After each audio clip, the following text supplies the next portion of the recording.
The Pittsburgh Penguins had their best week of the season this past week by winning 3 games in a row, and we're going to discuss that on this edition of Marshall Monday.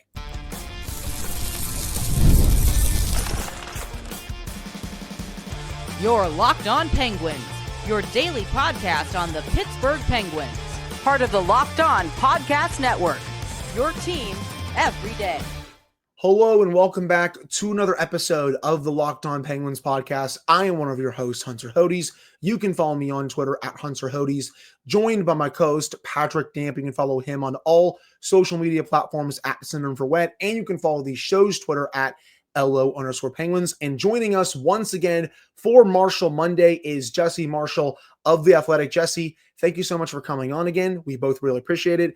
And of course, we are free and available on all of your podcast platforms, including YouTube. And one more thing, today's episode is brought to you by Game Time. Download the Game Time app, create an account, and use code LOCKEDONNHL for $20 off your first purchase. So, guys, Pittsburgh Penguins just had their best week of the season this past week. They not only beat the Vancouver Canucks, they go up to Boston to beat the Bruins, which is a very rare feat for them, considering that's been a kind of their house of horrors up at TD Garden. And then the next night after, they absolutely kicked the pants out of the Calgary Flames at home at PPG Paints Arena. And I said it on Twitter this week. This was a great week for this team. The stars were awesome. The depth scoring was there, especially Philip Tomasino. We'll get to him in just a second. Carlson and Letang were exceptional this week. And last but not least, they got great goaltending from both Tristan Jarry and Alex Nedeljkovic. And I kind of want to start there, Jesse. Tristan Jarry, I felt, enjoyed the best week of his season to date. He was really good against the Canucks outside of that second goal. Pat and I disagreed a little bit on that one, but I still felt like he could have had that. But then in Boston, I even said it on Twitter, I'll say it again here, I got to give credit where it's due. He was exceptional in that game, made a lot of really big key saves, especially on that 6-on-5 at the end of that game.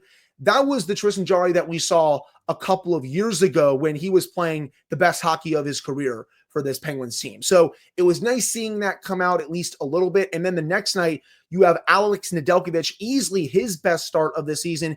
He flat out robs Rasmus Andersson in that game. That save kind of reminded me of Florian Erik Karlsson when Karlsson was in Ottawa, when he lunged the glove over to basically rob him from the goal. Really nice game from him. But one of the biggest reasons why the Penguins won all 3 games this week, was the goaltending. Yeah, and I think not filling their diaper defensively. Yeah. I think that's really like helping the goaltending out to some probably extent. The thing is that it buys no trust from me, and that's going to sound like cruel and callous, but there has to be like a gross level of consistency that probably for me extends to like a month at that position before I start to like hoot and holler about it. But it's encouraging, right? There's one of 2 things that probably could have happened, or maybe a secret third thing that we're experiencing right now. But, the point I'm trying to make is Tristan Jarry going to the American Hockey League, right? Like that could have been disastrous. And like we've seen goaltenders melt from getting that assignment and never really recover from it mentally. So it's good that we're in this position, right? I mean, that's what I'll say. It's good that, whether you like the contract or you don't, I know most people don't, and there are few, if any, that do. You have to tolerate it for now because that's who's here. So you have to hope that the best works out. Not only, for the performance, but if Kyle Dubas's interest is unloading contracts he's no longer a fan of, it's hard to do that with a goaltender that's not playing well. Maybe you get lucky somewhere and you could strike while the iron's hot on a trade, given, certain parameters. But if Jarry's playing well or is sustainable in his performance, that's a lot easier of a thing to do. So it's dual benefit in that sense. You hope it continues. But overall, I think like they're making life ultimately a little bit easier on themselves by not having these diabolical meltdowns that just lead to 3-on-1s or 2-on-0s or whatever the case may be. Yeah, it was a very encouraging 3 games from that sense. And you kind of hit on that, Jesse, was that the defense, especially the play in the defensive zone, was a lot more structured. They were where they needed to be. They didn't completely melt down like we talked about a couple weeks ago when teams just simply reversed to the puck and then they turned into might league players. They actually got to the spots they needed to get to. They helped insulate their goaltenders. And you looked, especially, I said this about the Vancouver game. It was everyone looked at the shot totals early on and went, wow, they're getting caved in. But it was Carolina Corsi hockey. They were keeping them to the outside. They were letting their goaltenders see it. So that was a very encouraging sign to me. However, what I wanted to talk about with you, because I wanted to run this one by you, and I'm going to preface by saying this. I'm not making a one-to-one comparison. I'm not saying everybody should get their hopes up.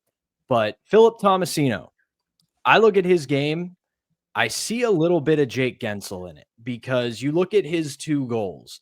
He was able to kind of sneak away from the defense, make himself get lost, and then he pops up again, and what do you know? He scores. So very small sample size for him since he was just acquired about a week ago. But what have you seen out of his game, Jesse?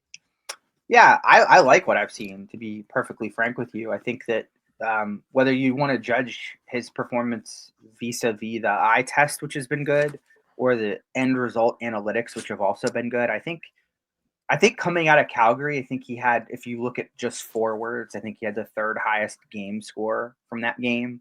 And I'm saying just looking at forwards because like Erik Karlsson was won by like a margin, like a significant margin. But I think if you look at Vancouver, you get like a similar result. And it's not, what's funny is that the game score impact wise, it's not all offense, right? Like he's making, we saw that I posted a video on Twitter of him being the only player in a group of 5 to not sink below the goal line to try to defend the play and get into the slot and break up something that wasn't really something he should have done, but did because he recognized the threat, which I thought was great. So it's both, right? You get like, obviously the offense has been there so far for him, but the defense has been, I think, fine.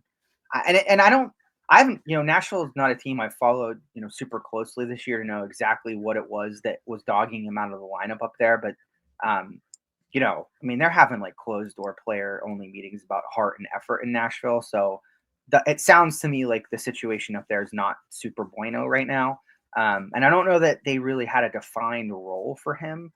This is a good defined role. Like where they have him right now is, I think this is what his ceiling is. If you want me to be honest, like a run of this nature would be what I would consider to be his ceiling. So to see him come over and sort of immediately assume the responsibilities with those level of minutes was super positive. Right, and it's not all even strength either, right, guys? That's the other thing too. Right. Like you're seeing him in a variety of situations. No, I agree. And I love that you posted that clip on Twitter, because in real time, he was probably just like, hey, what are you all doing? Because I said this to Pat before we started recording. I feel like he's one of the 5 smartest players on this team already, with just how out to lunch some of these other players are defensively. Because when you posted that, 4 players behind the goal line, Tomasino's like, what are y'all doing? Like, that the puck's going to come to this spot. Sure enough, he's in the perfect spot at the perfect time. He's able to get that puck out. Just a really great defensive play. And even both of his goals, he's able to deke Swayman out of his socks a little bit. That was nice. And then he gets the other goal from the side about, 5-10 feet out, basically. That was really nice. So it's been nice seeing him just play really good situational hockey, really good in all 3 zones, if I'm being honest with you. Yeah. Another thing I wanted to talk about, Jesse, is the play of Blake Lizotte. I feel like that's gone a little under the radar this year. Yes, he hasn't been that healthy. He's had multiple concussions, but this feels like at least a little bit of a different team when he's in the lineup. 4 goals in 10 games, though. As Pat pointed out to me before we start recording, and we have it in our notes, he's shooting 30% this season. That is going to come down totally very sustainable. Much. Yeah, totally sustainable. Very small, but I really like his play. He's good on the penalty kill. He's good at even strength. And when he's scoring, things are obviously going really well, for the Penguins, but I just really like the fit that he is in the lineup right now. Yeah, well, he's exactly as advertised, right? If you read the reports, the scouting reports on him before he came over, and sort of like the bill of goods that we were being sold on who he was as a player, it's very accurate. And there's a nice little bundle of, I don't want to call it untapped, but there's a nice little bundle of skill in there. There's energy, which is great. And I think like the vibe he brings to a line is obviously very up tempo and high paced. But if you find him in little one-off like battle situations, one-on-one, he's able to win a lot of pucks with deception, skill, bank passes off the wall to himself, right? Outthinking somebody or outsmarting them and finding a way around the forecheck that way. So I think he's found ways consistently to elongate offensive zone possessions, or actually I would say even just create them himself with how well he can chase it down. So I think Mike Stevens, one of my friends from up north, coined the term cardio merchant to describe players that Kyle Dubas likes to pick up. But I think in both of the players we've just discussed, that's true, but there's also this added element of again, not game breaking skill, but enough skill to keep a play alive, enough skill to get another scoring chance. And with the minutes we're talking about, I mean, that's all you can ask for, I think. So, he's you talk about players with pulses, like discernible pulses, even in the bad times this team has had, Lizott's name's on the list for sure. Yeah, and you definitely, I think, I've been beating this drum for a while. They've missed kind of that Patrick Hornquist kind of player that when this team's in the doldrums of the season, they're going to go out and just have a ridiculous high energy shift that kind of wakes everybody up and makes them go, oh, okay, well, you know what, if he's doing it, we got to join him. We can't leave him out on an island. And I think Lizott's a guy who can certainly provide that, as well carrying as the Brandon Tanev flag, Pat. Yep, exactly. Guys who they may not score a bunch of goals and a pile of points, but they're at the very least going to set a sort of a culture and a standard for your team that you need away from all the high skill guys. Last thing from me, Jesse, and Hunter and I were kind of discussing this briefly before you got on. The play of the last week or so from both Chris Letang and Erik Karlsson has vastly improved. And I think a lot of it, at least in my estimation, and Letang and Karlsson both kind of hinted at it in post-game pressers, is that they've just kind of simplified. They haven't tried to do too much. They haven't been trying to create all on their own. They're using the players and situations around them to their advantage, but maybe I'm just getting caught in with all of the post-game cliches. Is at least that what you're seeing? Oh, yeah.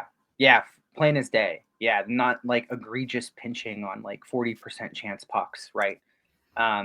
These are talented. These guys are still talented at their age, right? Like, there's still good hockey skill inherently in there. When they don't beat themselves, they're fine, right? And the numbers that they're going to put up may not be otherworldly. Karlsson may not hit 100 points again. Letang may not be in some of the conversations he was in, 5, 6 years ago or 7 years ago. But they're still give you a plus 50% performance in almost all buckets when they're just fine, when they don't try to do too much, to your point, Pat.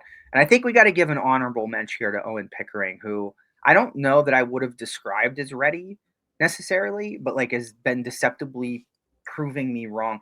I don't know if it's one of those things where it's he felt like kind of a quad A player, right? That was maybe too good for the American Hockey League, but also not necessarily good enough for the NHL yet. But I think I'm wrong. I think that now is the time to do what you can to let the minutes rack up for him a little bit too, and see how it goes. But yeah, overall, like I said, that's the critical piece to this whole win streak, guys. Really, it really is. It's and it starts with Letang and Karlsson, because I hate to say this, but one of the two of them is on the ice almost all the time. Right? Really, look at the percentage of ice time in a game and tell me when they're not out there at even strength. It's few and far between. So when they're making those mistakes, it's I don't want to sit here and put the blame on just one player, because it's how everyone reacts, but they create a lot of bad environments sometimes, right?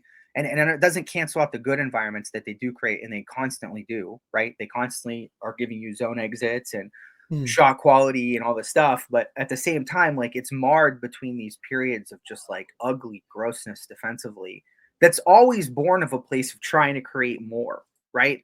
And I don't, again, I'm not sure that that's been necessary, the create more part specifically. And they've done pretty well with what they've had over the course of the last week. So hopefully that's a trend, right? Hopefully you see that continue. And things have gone well for both of them during this period of time. It's not as if their games have regressed.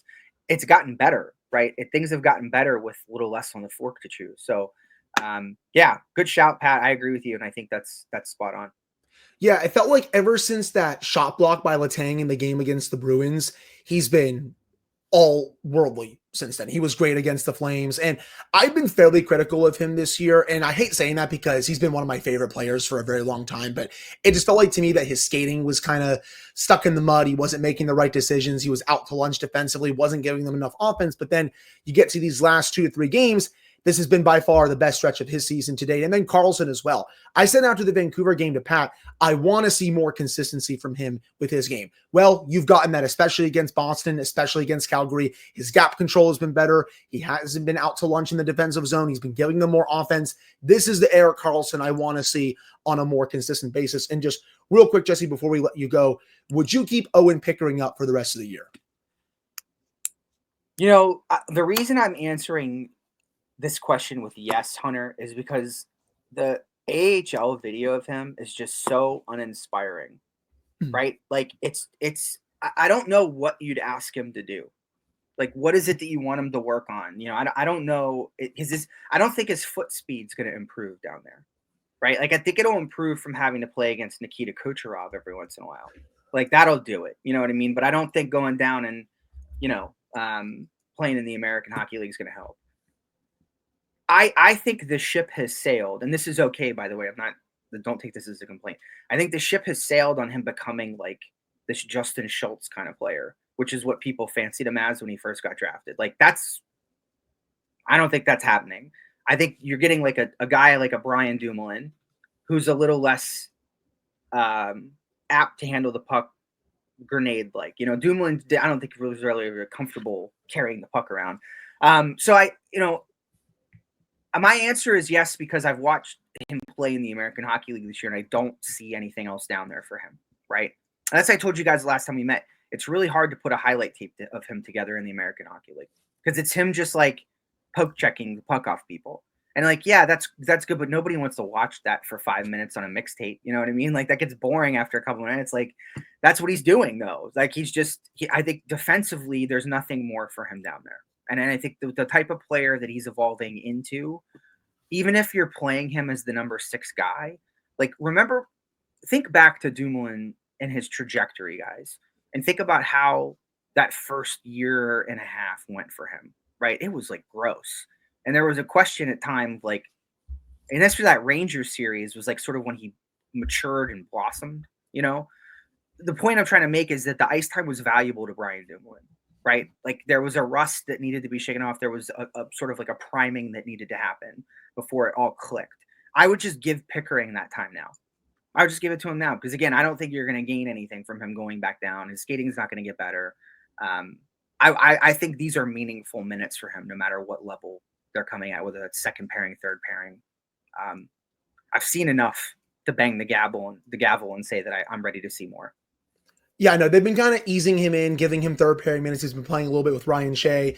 I'm kind of at the point where maybe you throw him out there with Letang for a few games and see how he maybe swims with him there. I mean, I would want to see it over Grzelcyk at this point, just because I don't think Grzelcyk has had a good season. But still, I would at least want to see that a little bit as well. But that'll do it for this first segment of today's episode. Coming up in the second segment, Pat and I are going to get into Sidney Crosby's play from this past week, including 2 disgusting passes from him to Rickard Rakell, and a look at the week ahead as well. But first, we got to tell you all about our first sponsor, and that is FanDuel. Get ready to tackle the NFL action with FanDuel. That's America's #1 sportsbook, because right now, new customers can bet $5 and get $150 in bonus bets if you win. The FanDuel Sportsbook app gives you everything you need to place live bets on the NFL all in one place. So when you get a hunch in the middle of the game, you can check out the latest stats, view live play-by-play, and so much more on the same page where you place your bets. Just visit FanDuel.com to join today, and you will get started with $150 in bonus bets if you win your first $5 bet. That's FanDuel.com. Never waste a hunch and make every moment more with FanDuel, an official sportsbook betting partner of the NFL. And we're not done. We still got to tell you all about our second sponsor, and that is Game Time. It has a new feature called Game Time Picks that makes getting tickets for your favorite live events even easier. Game Time Picks filters out the fluff to show you only incredible deals on great seats, so you don't even have to waste time searching through thousands of tickets. They have priority Game Time Picks. Creation makes it easier to save money on sports, concerts, comedy, theater, etc., all in pricing. Toggling this feature shows the total upfront with no surprise fees at checkout. You can also get a full view from your seat in the app before you buy. and they have the lowest price guarantee, or Game Time will credit you 110% of the difference. Take the guesswork out of buying tickets with Game Time. Download the Game Time app, create an account, and use code LOCKEDONNHL for $20 off your first purchase. Terms apply. Again, create an account and redeem code LOCKEDONNHL for $20 off. Download Game Time today. What time is it? It's game time. All right, we're back here on this episode of the Locked On Penguins podcast. I'm one of your hosts, Hunter Hodes, joined by my co-host, Patrick Dan. We want to thank Jesse for coming on for that very long first segment. That's going to be the theme of Marshall Mondays going forward. We're going to have him on for one segment, about 15 to 20 minutes each, just because of his schedule. So we're really looking forward to it going forward as well. But Pat, getting into some other aspects of this great week for the Penguins, Sidney Crosby was once again sensational. He gets the primary assist on the tying goal in Boston, that sexy pass to Rickard Rakell. Let's call it what it is, Pat. That was sexy. Yeah. Time's running out. He gets that pass to Rakell right in that prime high danger area. Rakell makes no mistake. They tie it up. And then late in that game against the Flames, he absolutely cooks that Flames defender along the boards, follows that up with a gorgeous pass to Rakell, who makes no mistake with that. The captain is firing on all cylinders right now. Those two passes, I could watch 100 more times and I wouldn't get tired of it. Really nice week from Sidney Crosby once again. Looked very much kind of what I was referring to, where it felt like as he was in the lead up to his 600th goal, he was kind of in his own head, knowing that he was knocking on the door of history, wasn't kind of looking like himself. But now that that's out of the way, he looks like he's back to being Sidney Crosby once again. We also can't go without mentioning that the already developed and now more developing chemistry between him and Rickard Rakell is a very encouraging sign, regardless of what Kyle Dubas decides to do with Rickard Rakell moving forward. You could kind of tell that there was a little bit of a brief period there after Gensel got moved that Sid kind of went into a little bit of a shell because he didn't have the Robin to his Batman. And the way Rakell has been playing, especially since being moved to Crosby's line, is a very encouraging sign, because we have seen now, especially with all the years of tape that we have from when Jake Gensel was here, you put somebody who can finish and go to the scoring areas on his line, Crosby is going to find them. And if that player finishes, it's only going to get better and be more of a productive relationship. So I have been, especially this past week, extremely encouraged by both of their plays. Agreed. And another thing I really wanted to shout out during this episode, the Penguins power play has been red hot these last few games. The puck movement has been very crisp. They're getting the high danger areas. They're finishing those chances. They're not really giving up too much of anything shorthanded. And the power play is right now 23%. That's a little bit above average. That's 12th in the NHL right now. Much better compared to last year, where that was one of the worst power play units in the league. Pat, what have you been noticing this last week, especially when it comes to power play? Because it was on fire against the Flames. It was, honestly, I felt okay against the Bruins, good against the Canucks, but it's just been really nice to see it above average, at least right now. They really only had one opportunity against Boston. The other was a shortened power play. I don't know why I blanked on the word shortened, but so they didn't get a ton there. But then against the Flames, and it was all the second unit. And if I'm the top unit, I'm studying the tape of what the second unit did. And it was exactly what you and I spoke about in the preseason, in the lead up to the year. They didn't do anything flashy. They worked the puck to places where they could get a good chance, whether it was up top or on the sidewalls, and they kept moving. They kept their feet moving. When this power play struggles, they all go to their assigned spot. They stop. They play patty cake with the puck, and the penalty kill just kind of lets them run the clock out. Against the Flames, they were moving the puck. They were moving bodies. They were taking shots when they were there, and they were willing to go to the front of the net. They keep this up, they can stay right there in that 7 to 14-ish range in the National Hockey League. They don't have to be the best power play in the world. We're not going to complain if they are, but at the end of the day, if they can stay in this range and it can be a difference maker for them, again, I still believe that this team is going to stay on its same trajectory where they're going to be either a full seller or a half seller come the deadline. But we know that this team still has plenty of talent on the roster. There's a lot of meh, but near the top of the roster, there's still a lot of talent. And if you can have a power play that is a threat to other teams, teams are going to adjust the way they play against you. And that can make the difference between winning a game and losing a game. So really encouraged by what I saw the last week. They just have to, more than anything, keep it simple. And I'll keep it real when it comes to Matt Grzelcyk a little bit more. I've crushed him a lot this year, especially at 5-on-5. He was good on the power play this week. I thought he was very fluid with the movement on that second unit.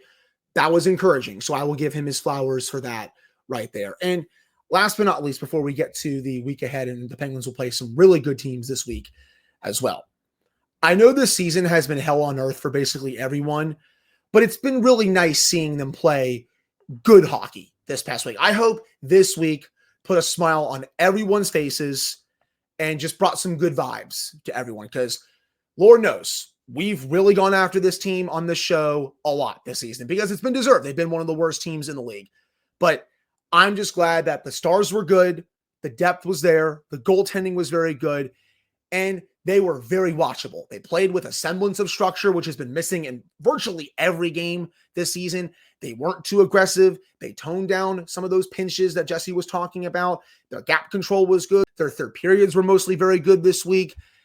Everything was really encouraging. Now, granted, people, are the Penguins back? No, we're not going to have the Peter Griffin meme that says, hello, we're back, department. I'd like to file a claim. We're not there.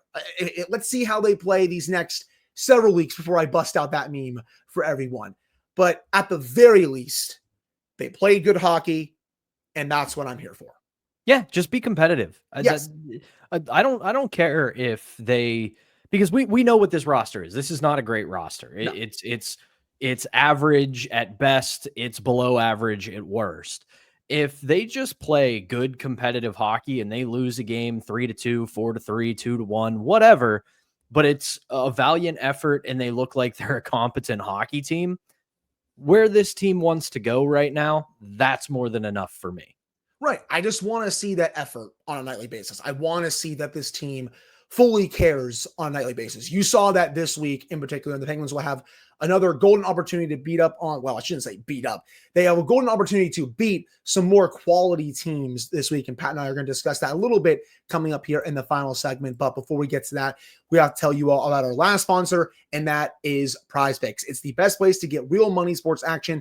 And with over 10 million members and billions of dollars in awarded winnings, PrizePicks has made daily fantasy sports accessible to all. You just pick more or less on at least two players for a shot to win up to 100 times your cash. Run your game all season long on PrizePicks. You can now win up to 100 times your money on PrizePicks with as little as 4 correct picks. It's the best way to get action on sports in over 30 states, including California, Florida, Georgia, and Texas. It's the best way to get real money sports action. Join over 10 million users and sign up today.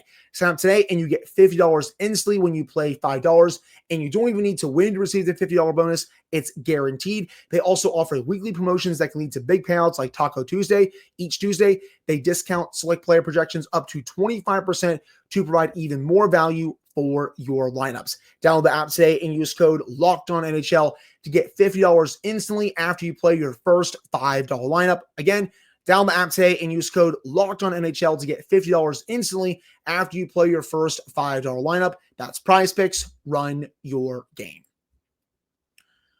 All right, we're back here in this episode of the Locked On Penguins podcast. I'm one of your hosts, Hunter Hodes, joined by my co-host, Patrick Gam. So, Pat, 3 more big games for the Penguins this week. We thought last week was going to be tough, and they passed that test. Well, this week, I think it's going to get even tougher because starting on Tuesday, the Penguins will host the defending Stanley Cup champions in the Florida Panthers. The Panthers, I think right now, best team in the conference. They are playing exceptionally good hockey.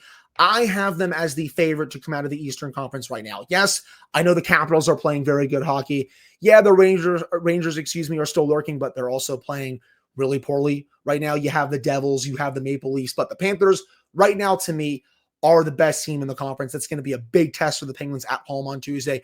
And then on Friday, a trip to Madison Square Garden to take on the New York Rangers. And as I just said, man, they're struggling right now. I know they just beat the Canadiens, but they kind of got a little bit lucky to do that.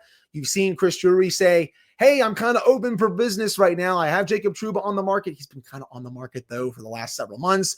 You have Chris Kreider apparently on the market, and it's like, hey, Chris Drury, if you want to trade Chris Kreider out of the division, please do it. I don't need to see him kill the Penguins every time these two teams play. That's going to be a big game on Friday. And then on Saturday, Kyle Dubas's former team, the Toronto Maple Leafs, come to Pittsburgh for another back-to-back for the Penguins. So 3 big games this week, Pat, against bona fide either playoff teams or Stanley Cup contenders. I would say the Panthers, again, very much a contender. The Leafs, at least a bona fide playoff team. I'm still not ready to say they're a contender yet just because they haven't gotten it done in the playoffs. And then the Rangers, at least a bona fide playoff team right now, I would think, though they still got to play a bit better as a whole. So again, very big week though.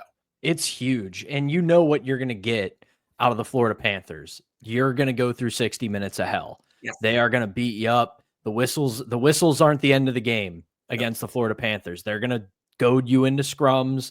They're going to try to get you to take penalties. They're going to do everything to get you off your game. And they can score and they play good defense. It is a genuinely great team. They did not win the Stanley Cup by accident. This was not a team that got hot at the right time. This was just a very, very good hockey team. So this will be a massive test for the Penguins. You can't take the bait against the Florida Panthers. Let them take their pot shots and hope that this streak of solid power play continues, because you can make them pay because they will take penalties. They're not afraid to take penalties. So that's huge for them. Rangers, that's a pride game, man. They embarrassed you on your home opener, on your own ice. And yeah, they're struggling right now. But again, Metro Division rival, former Atlantic Division rival, former Patrick Division rival, you name it. These teams have been rivals forever. So that's a game that can go either way. In Toronto, I mean, I'm with you on, I'll call them a contender once they finally do it. But in the regular season, they're always one of the better teams. They know how to score. They've seemed to at least somewhat learn how to defend, and they're getting competent goaltending for once. So these are 3 games where we're going to find out, was last week an aberration, or is there something brewing on this Penguins roster? You took the words right out of my mouth there, my friend. It was last week a mirage, which I'm leaning towards right now until we see how they play this week, or is this the start of them really building some momentum? Because right now they are still very much behind the 8 ball, people. I mean, they've played a whole bunch more games compared to some of the other teams in their division. They're still outside of the final playoff spot. So they really need to keep banking points if they want to somehow find their way back into this race right now. And yeah, you said it about the Panthers. That is 60 minutes of hell. They play like rats. They're the type of player who, if you like video games and you go up against someone who you hate playing against, that is the Florida Panthers to a T. They play like rats, and they're going to make you pay for everything on the ice. It's going to be a lot of fun. The Rangers, yeah, that's a big pride game. And maybe you can go out there and try to embarrass them at the Garden. The Penguins, they played awful against them earlier in the season, but maybe you're catching the Rangers at a good time right now with the way they've been struggling. I mean, some of their star players haven't been playing well, but they're still going to have Shesterkin in net for that game, and we all know he's arguably the best goaltender on the planet. And historically, man, Penguins play pretty well at Madison Square Garden. Usually. They're not afraid to go to to MSG. They're not afraid to go to Broadway. And when they do, they play pretty well. So with the Rangers kind of in a bit of a slump and a funk right now, you go up to Madison Square Garden, and yeah, maybe the Rangers figure it out over the next few months. But if you can push them just a little bit closer to the edge, especially after what they did to you in your home opener, that's at least a little feather in your cap. Agreed. And we'll get to that game a little bit later on this week when we get to the preview for that game. But I think that will do it for today's episode of the Locked On Penguins podcast. Thank you all so much for taking the time to listen to / watch this one. I hope everyone had a great Thanksgiving holiday in the United States, and the Penguins brought you some good vibes, especially after the holiday. But Pat and I will be back for another episode of you all on Tuesday to get you all set for Penguins Panthers, and then we'll recap that game for you all on Wednesday. and also discuss the Four Nations face-off rosters. Those are dropping this week. We'll get you all up to speed on which Penguins will be on those teams. But for Patrick Damp, I'm Hunter Hodes. Thank you all so much for tuning in. We appreciate it. We'll be back on Tuesday.